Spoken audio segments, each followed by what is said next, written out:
हमारी बहन बेटी को क्यों गोली मारी खुलेआम सड़क पे चलते हैं। सरकार फेल हो चुकी है, इसको बदलने का समय है और चंडीगढ़ की लड़ाई लड़ने का समय है।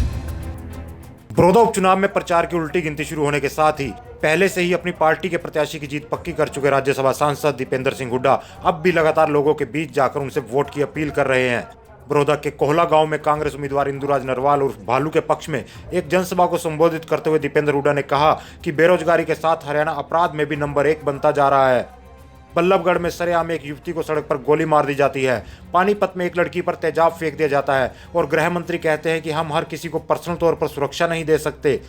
कानून व्यवस्था बल्लभगढ़ में देखा तो क्या होगा। अपराध में भी हरियाणा जंगल राज आ गया। कोई बेखौफ अपराधी घूमने लगाते गोलियां बरसाते। एक लड़की को ऐसे जो है एक जो है हमारी बहन बेटी को क्यों गोली मारी खुलेआम सड़क पे चलते हैं। कोई इस तरह का आपने देखा नहीं। तो ये सरकार फेल हो चुकी है, इसको बदलने का समय है और चंडीगढ़ की लड़ाई लड़ने का समय है।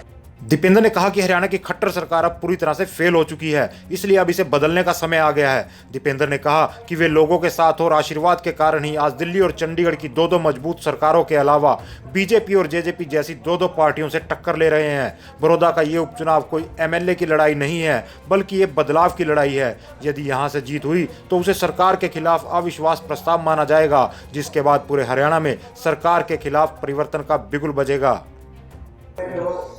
दो सरकारों से टक्कर ले रहे हो, दो जेजेपी बीजेपी दो पार्टियों से टक्कर ले रहे हो, तो आपकी पार्ट कैसे बसेगी। मतलब देखो गांव के अंदर हमारी पार्ट से बसेगी, पर लोगों का साथ और लोगों का आशीर्वाद है, तो इसीलिए सरकारों से टक्कर नहीं पा सकते। सरकार तो ये कैसी है आपको पता है। बीजेपी की सरकार आज हम लड़ाई जो कर रहे हैं बदलाव के लिए, हरियाणा में परिवर्तन के लिए, केवल एक एमएलए की लड़ाई नहीं है।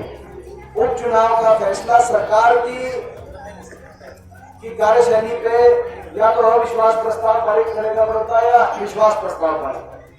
अगर यहाँ से आपकी जीत होती है तो एक अविश्वास प्रस्ताव माना जाएगा सरकार के खिलाफ और परिवर्तन का बिगुल पूरे हरियाणा में बजेगा।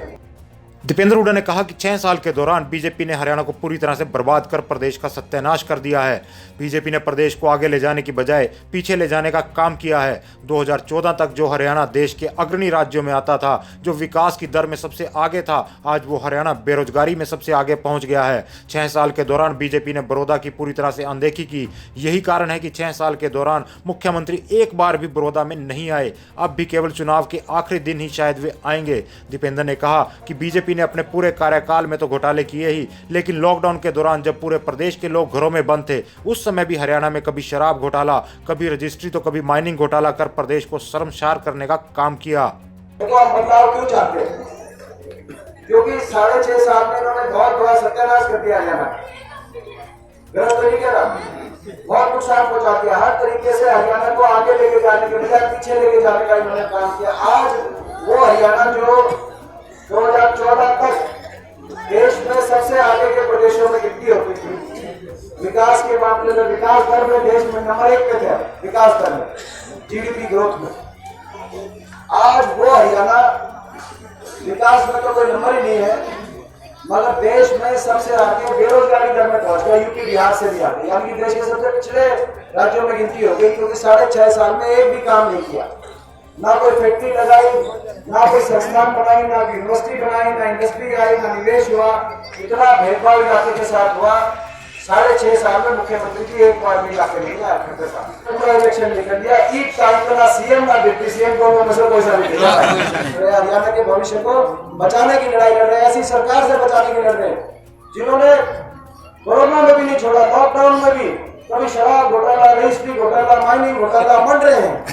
दीपेंद्र हुड्डा की जनसभाओं में उमड़ रही लोगों की भीड़ और रास्ते में उनके काफिले में शामिल होने के लिए लोगों में मच रही होड़ से उनकी लोकप्रियता का पता चल जाता है। खुद गांवों की महिलाएं सड़क पर आकर दीपेंद्र को जीत का आशीर्वाद देने के साथ उन्हें अपने हाथों से दूध और छाछ पिला रही हैं। जनता के इस प्यार को देखकर ही बड़ौदा उपचुनाव के परिणाम का आसानी से आकलन किया जा सकता है कि इस बार बड़ौदा का क्या मन है। हल्ला बोल हरियाणा।